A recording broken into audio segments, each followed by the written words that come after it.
Namanya pertanyaan. Ini kan pertanyaan, bukan tuduhan. Iya, ya kan? Pertanyaan. Juga nggak tahu makna ahimsa. Tapi pertanyaan Anda keras. Keras ya, dan cukup menampar ya. Tapi nggak apa-apa. Kenapa adanya cuma rukun Islam? Iya. Apa karena Islam susah rukun? Orang Islam kan gampang dibodoh-bodohin. Ah, ya kan? Islam ini gampang dibodoh-bodohin. Disulut sedikit udah langsung mau jihad. Lalu Kenapa Timur Tengah itu gagal jadi negara? Orang Islam ini susah diajak bernegara. Susah. Orang Islam ini paling gampang diajak memberontak. Orang Islam itu kan baca Al-Quran. Al-Quran itu imamuna. Dalam Islam itu Al-Quran ada imamku. Jadi kalau orang Islam itu baca Al-Quran, itu seperti mendapat perintah langsung. Dan dia nggak mau ada negara yang menjembatani ini. Nggak gampang itu ngajak orang Islam masuk negara. Wa qatiluhum hatta la takuna fitnah. Kalau Qurannya bilang begitu, dan perangilah mereka sampai nggak ada fitnah. Perang orang itu. Berat orang Islam ini diajak untuk menerima negara. Islam mandek jegrek, jalan di tempat, ditinggalkan yang lain.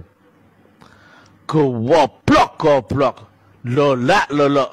Sering saya katakan bahwa kita ini sekarang umat Islam secara umum mengalami ketertinggalan di seluruh aspek kehidupan. Saya sering mengutip apa yang dikatakan oleh Sir Muhammad Iqbal, Allamah Iqbal dari Pakistan, yang mengatakan bahwa umat Islam ini sudah mengalami kejumudan, tidak berpikir selama 500 tahun terakhir ini. Hanya mengutip-ngutip saja dari orang-orang di masa lalu.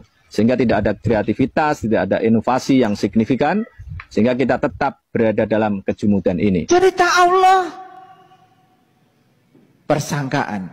Cerita surga, persangkaan. Cerita neraka, persangkaan. Cerita akhirat, persangkaan. Cerita malaikat, persangkaan. Semuanya adalah persangkaan. Kebohongan yang diulang terus-menerus, lama-kelamaan. ini kan politik, Pak. Permusuhan Sunni dan Syiah itu sampai hari ini kan musuhan. Udah 1400 tahun lebih. Gara-gara apa coba? Politik, Pak. Kubunya Muawiyah bin Abu Sufyan dan kubunya Sayyidina Ali yang kemudian terpisah oleh karena persoalan politik dan kemudian melahirkan fikih-fikih sendiri. Dan dua-duanya saling mengkafirkan coba.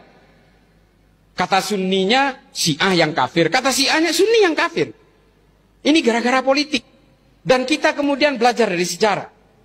Sayyidina Abu Bakar, kalau kata Imam As-Suyuti dalam Tarikhul Khulafa, dikatakan wafat diracun. Gara-gara apa? Politik. Ini kata Tarikhul Khulafa.